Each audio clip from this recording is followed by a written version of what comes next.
పాపిరెడ్డి గారు చెప్పండి. సమరం మొదలైంది.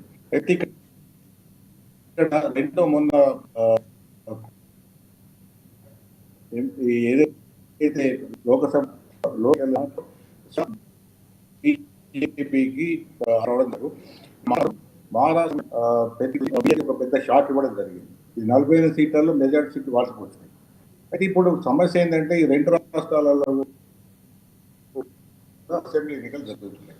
అసెంబ్లీ ఎన్నికలు కూడా ఇప్పుడు మహారాష్ట్ర అయితే బీజేపీ అలయన్స్ తో నడుస్తున్న రాష్ట్రం.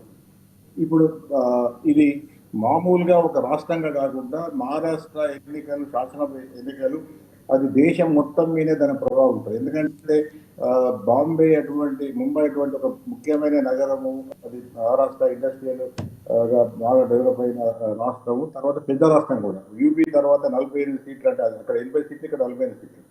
ఇటువంటి రాష్ట్రంలో ఎన్నికలు అంటే అన్ని రాజకీయ పార్టీలు కూడా చాలా కీలక వాచ్ చేస్తున్నాయి. రాజకీయ పార్టీలు కాకుండా దేశంలో ఉన్న అందరూ కూడా, ప్రజలు కూడా చాలా కీలక చూస్తున్నారు ఏం జరగబోతున్నది.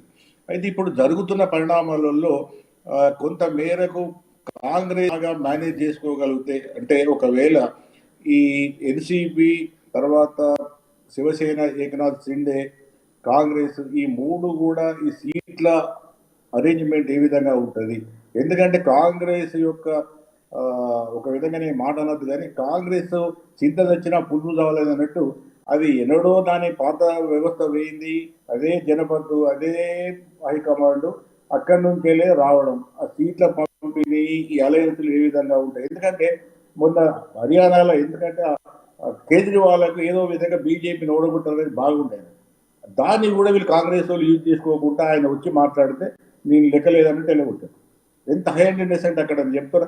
అది మీ శివరావు యాదవ్ గారు కూడా చెప్పుకోవచ్చు. కాంగ్రెస్ చేసిన హై హండ్రెడ్నెస్ తో కేజ్రీవాల్కి ఏం నష్టం కాలేదు, ఆయనకి పెద్ద సీట్లు రాలేదు, అధికారం పోలేదు, కానీ కాంగ్రెస్కి అధికారం లేదు. ఇక్కడ కూడా రెండు ముఖ్యమైన పార్టీలు ఉన్నాయి. ఎన్సీపీ శరద్ పవార్ ఒక రాజకీయ ఉద్దండు, ఒక వృద్ధుడు మహారాష్ట్ర రాజకీయాలు, ఆయనకు ప్రతిదీ కూడా తెలుసు. మొత్తం మహారాష్ట్రలో కొట్టిన పిండి ఆయనకు రాజకీయాలు. ఒకవేళ అటువంటి ఆయనకు ఫ్రీ అండ్ ఇచ్చి వీళ్ళు ఎలక్షన్స్ పోతే కొంత అవకాశం ఉంటుంది. అట్లా కాదు, మేమే పెద్ద పార్టీ, మేమే గొప్ప పార్టీ, జనపద మాకున్నది, ఢిల్లీ మాకున్నది, మేము పెద్దోళ్ళమని లెక్క చేయకుండా చేస్తే ఆ అలయన్స్లు సరిగ్గా కాకుంటే ఎన్నికలలో ఫలితాలు తక్కువ ఉంటాయి. ఎందుకంటే నేను చెప్తున్నా, కాంగ్రెస్ ఎప్పుడైతే ముఖాముఖి బీజేపీని ఎదుర్కొంటున్నదో ఎప్పుడు ఓడిపోతున్నది, ఎప్పుడు గెలవలేదు.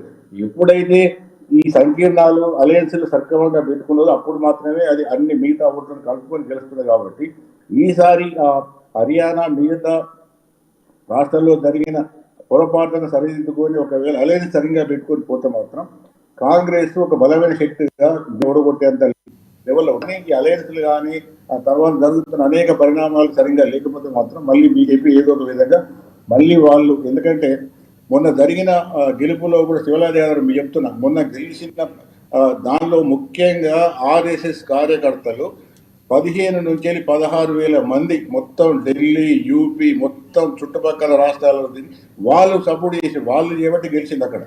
అంటే గ్రాస్ రూట్ లెవెల్లో వాళ్ళు ఎక్కడెక్కడ ఏ చేయాలనో అవన్నీ కూడా చేయగలిగారు. ఇప్పుడు కూడా ఈసారి ఇంకా నేను నో స్టోన్ అంటున్నాను. అంటే మహారాష్ట్ర అన్నిటికన్నా పెద్ద రాష్ట్రం, ముఖ్యమైన రాష్ట్రం కాబట్టి, ఎందుకంటే ముంబై సిటీ ఎవరి చేతులు ఉంటే ఫండ్స్ రాజకీయంగా వచ్చే ఏదైతే విరాళాలు ఉంటాయో, పొలిటికల్గా ఫండ్స్ ఉంటాయో అవన్నీ కూడా ముంబై నుంచి వస్తాయి. అది ఏ రాష్ట్రం చేతిలో ఉంటే ఆ పొలిటికల్ పార్టీ ఇక్కడ బలవంతమైన పార్టీగా ఉంటుంది. కాబట్టి ఏ పొలిటికల్ పార్టీ కూడా మహారాష్ట్రాన్ని ముఖ్యమైన రాష్ట్రంగా కోరుకుంటుంది. కాబట్టి ఒక విషయం ఏంటంటే ఇప్పటికి కూడా బీజేపీ అంత తొందరగా ఈజీగా రాజకీయ అధికారం వదులుకుంటుందని అనుకోను. జార్ఖండ్ లో కూడా ఇప్పటి వరకు కూడా సక్రమంగా లేకపోతే, కాంగ్రెస్ ఇక్కడ పెద్ద బలంగా లేదు, మన ప్రాంతీయ పార్టీలను కలుపుకొని అక్కడ కూడా ఒక బలమైన బీజేపీకి ఒక ప్రత్యామ్నాయ ఒక సంఘటన నెలకొల్పి అట్లా పోతుంది తప్ప, కాంగ్రెస్ ఒంటిగా పోరాటం చేస్తే మాత్రం బీజేపీ గెలుస్తుంది. అలయన్స్ కలుపుకొని వాళ్ళకి ఇచ్చే సంస్థానం ఇచ్చి, వాళ్ళకి ఇచ్చే మర్యాద ఇచ్చి, వాళ్ళకి కలుపుకొని పోతే మాత్రం గట్టి పోటీ ఉంటుంది. రెండిట్లో కూడా గెలిచే అవకాశం. రైట్ సుజాత్ గారు, ఒకటి అంటే ప్రాంతీయ పార్టీలకు సంబంధించి గతంతో చూసుకుంటే ఈసారి కాంగ్రెస్ పార్టీ కొంచెం స్ట్రాటజీ మార్చింది, ప్రాంతీయ పార్టీలకు ప్రాధాన్యత ఇస్తుంది, సీట్ల సర్దుబాటుకు సంబంధించి కొంచెం తగ్గినా పర్వాలేదు, అధికారంలో మనం ఉండాలన్నటువంటి స్ట్రాటజీతో ముందుకు వెళ్తుంది. సో ఇప్పుడు కూడా ఈ రెండు రాష్ట్రాలు కూడా అలాంటి స్ట్రాటజీ వెళ్ళబోతుందా? తప్పకుండా అండి. ముందుగా అసలుకి మహారాష్ట్రలో కాంగ్రెస్ కి అలయన్స్ గా ఉన్నటువంటి